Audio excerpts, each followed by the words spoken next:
बिस्मिल्लाहिर्रहमानिर्रहीम। अस्सलामु अलैकुम वरहमतुल्लाहि वबरकातुहू। नहमदुहु व नुसल्ली अला रसूलिहिल करीम। अम्मा बाद। खाना काबा को कब और कौन तबाह करेगा? दर्द भरा बयान। मोहतरम नाजरीन, रेत का हर जर्रा, पानी का हर कतरा, पहाड़ का हर पत्थर, दरख्त का हर पत्ता, इंसान और जानदार का हर एक सांस मेरे रब की मुट्ठी में है। वो सब कुछ जानता है, सब कुछ कर गुजरने पर कादिर है, क्योंकि सब कुछ उसी की मिल्कियत है। मोहतरम नाजरीन, अल्लाह हमारा मालिक भी है, खालिक भी है, राजिक भी है, मुश्किल कुशा भी है, हाजत रवा भी है, अलीम भी है, खबीर भी है। न उसके असबाब में कोई कमी है, न उसके खजानों में कोई कमी है। वो चाहे तो एक चींटी से भी काम ले सकता है, वो चाहे तो अपने फरिश्तों से काम ले सकता है। और सबसे बढ़कर ये बात ज़रा गौर से सुनिएगा, अल्लाह चाहते तो किसी चीज़ को खातिर में ना लाते हुए सिर्फ कुन ही कह देते तो सब कुछ वैसा ही होगा जैसे हमारे रब की मंशा होगी। हमारी पैदाइश से पहले क्या हुआ, हमारी मौत के बाद क्या होने वाला है, सब मेरे अल्लाह के इल्म में है। ये दुनिया, ये जिन्न और इंस सांस ले रहे हैं, जी रहे हैं, अपने आखिरी सांस तक, उसका इल्म भी मेरे अल्लाह को है। क़यामत कब आएगी, कैसे आएगी, अल्लाह और उसके रसूल ने हमें कुछ निशानियां बताई हैं। मोहतरम नाजरीन, ज़रा गौर कीजिएगा, सोचिएगा, जिसका घर होता है, दुकान होती है, गाड़ी होती है, उसकी हिफाजत भी उसका मालिक खुद करता है। बिल्कुल इसी तरह खाना काबा अल्लाह का घर है और उसकी हिफाजत की जिम्मेदारी भी खुद अल्लाह ताला ने ली है। लेकिन ये क़यामत की निशानियों में से एक निशानी है कि एक शख्स खाना काबा को गिराएगा। मोहतरम नाजरीन, उसकी तफसील से पहले आपको बताते चलें कि जब यमन के बादशाह अबरहा ने खाना काबा को गिराने की कोशिश की थी तो उसका क्या हशर हुआ था। रसूलुल्लाह सल्लल्लाहु अलैहि वसल्लम की पैदाइश से सिर्फ 25 दिन पहले यमन का बादशाह हाथियों की फौज लेकर काबा ढाने के लिए मक्का पर हमला आवर हुआ था। उसका सबब यह था कि अबरहा ने यमन के दारुस्सल्तनत में एक बहुत ही शानदार और आलीशान गिरजाघर बनाया और ये कोशिश कि अरब के लोग बजाय खाना काबा के यमन आकर उस गिरजाघर का हज किया करें। जब मक्का वालों को ये मालूम हुआ तो किबला मनाना के एक शख्स गैज़ व गज़ब में जल भूनकर यमन हो और वहां के गिरजाघर को निजाजत से लथपथ कर दिया। जब अबरहा ने यह वाक़या सुना तो वो तैश में आपे से बाहर हो गया और हाथियों की फौज लेकर मक्का पर हमला कर दिया और उसकी फौज के अगले दस्ते ने मक्का के तमाम ऊँटों और दूसरे मवेशियों को छीन लिया। उसमें 200 या 400 ऊँट अब्दुल मुत्तलिब के भी थे।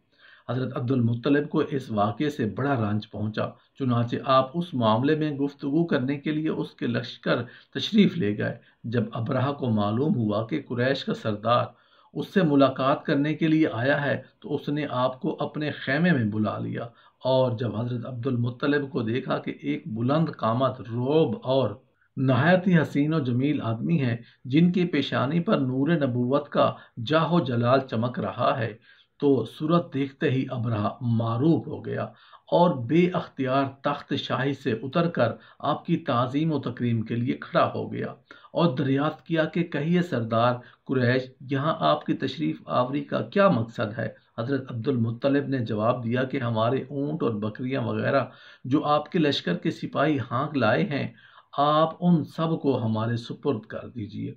ये सुनकर अबरहा ने कहा कि ऐ सरदार कुरैश, मैं तो ये समझता था कि आप बहुत बड़े हौसलामंद और शानदार आदमी हैं, मगर आपने मुझसे अपने ऊँटों का सवाल करके मेरी नज़रों में अपना वक़ार कम कर दिया है। ऊँट और बकरी की क्या हकीकत है, मैं तो आपके काबा को तोड़ फोड़ कर बर्बाद करने के लिए आया हूँ। आपने उसके बारे में कोई गुफ्तगू नहीं की। हज़रत अब्दुल मुत्तलिब ने कहा, मुझे तो अपने ऊँटों से मतलब है। काबा मेरा घर नहीं बल्कि वो खुदा का घर है, वो खुद अपने घर को बचा लेगा। मुझे काबा की ज़र्रा भी फिक्र नहीं है। ये सुनकर अबरहा अपने फिरौनी लहजे में कहने लगा, ए सरदार मक्का, सुन लीजिए, मैं काबा को जाकर उसकी ईंट से ईंट बजा दूंगा और रूए ज़मीन से उसका नाम और निशान मिटा दूंगा।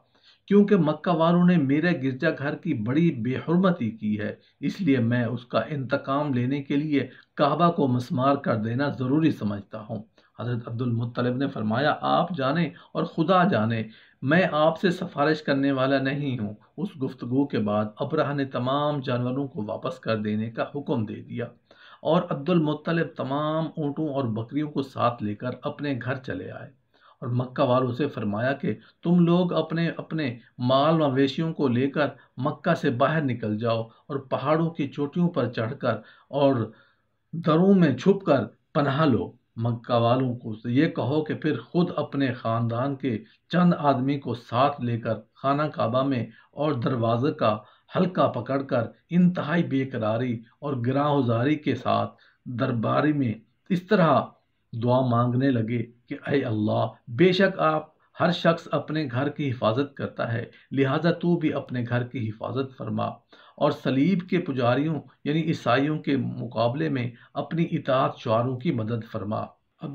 حضرت عبد المطلب نے یہ دعا مانگی اور اپنے خاندان والوں کو ساتھ لے کر پہاڑ کی چوٹی پر چڑھ گئے اور خدا کی قدرت کا جلوہ دیکھنے لگے۔ ابرہہ جب صبح کو کعبہ جانے کے لیے اپنے لشکر جرار اور ہاتھیوں کی قطار کے ساتھ آگے بڑھا اور مقام مغمس میں پہنچا تو خود اس کا ہاتھی جس کا نام محمود تھا ایک دم بیٹھ گیا، ہر چند مارا، بار بار للکارا، مگر اس ہاتھی نے نہیں اٹھا۔ اسی حال میں قہر الہی ابابیلوں کی شکل میں نمودار ہوا اور ننھے ننھے پرندے جھنڈ کے جھنڈ جن کی چونچ اور پنجوں میں تین تین کنکریاں تھیں سمندر کی جانب سے حرم کی طرف آنے لگے۔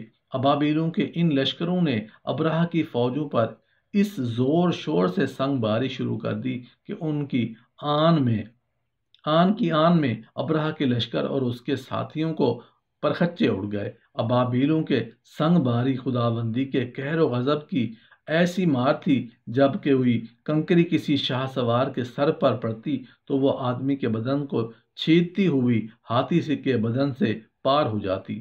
ابرہہ کی فوج کا ایک آدمی بھی زندہ نہیں اور سب کے سب ابرہہ اور اس کے ہاتھیوں سمیت اس طرح ہلاک و برباد ہو گئے کہ ان کے جسموں کی بوٹیاں ٹکڑے ٹکڑے ہو کر زمین پر بکھر گئیں۔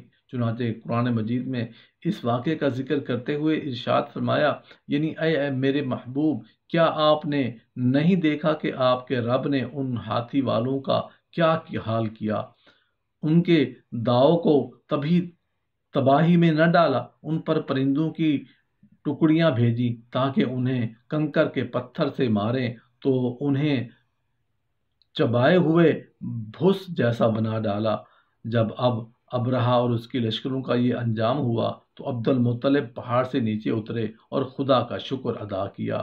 ان کی اس کرامت کا دور دور تک چرچا ہو گیا اور تمام اہل عرب ان کو ایک خوددار سیدہ بزرگ کی حیثیت سے قابل احترام سمجھنے لگے۔ محترم ناظرین، ہم آپ کو اس واقعے کے بارے میں بتاتے ہیں جو قیامت کے نزدیک پیش آئے گا اور جس کے بارے میں حضرت محمد صلی اللہ علیہ وآلہ وسلم نے فرمایا، اللہ پاک کا آپ صلی اللہ علیہ وآلہ وسلم پر خاص کرم یہ ہے کہ آپ صلی اللہ علیہ وآلہ وسلم اللہ پاک نے خاص علوم عطا فرمائے جن کا تصور ہمارا انسانی ذہن کبھی نہیں کر سکتا۔ جو بات ہمارے نبی صلی اللہ علیہ وسلم نے فرمائی وہ پوری ہو کر رہے گی۔ اللہ پاک ارشاد فرماتے ہیں، اور وہ کوئی بات اپنی خواہش سے نہیں کرتے مگر وہی جو انہیں کی جاتی ہے۔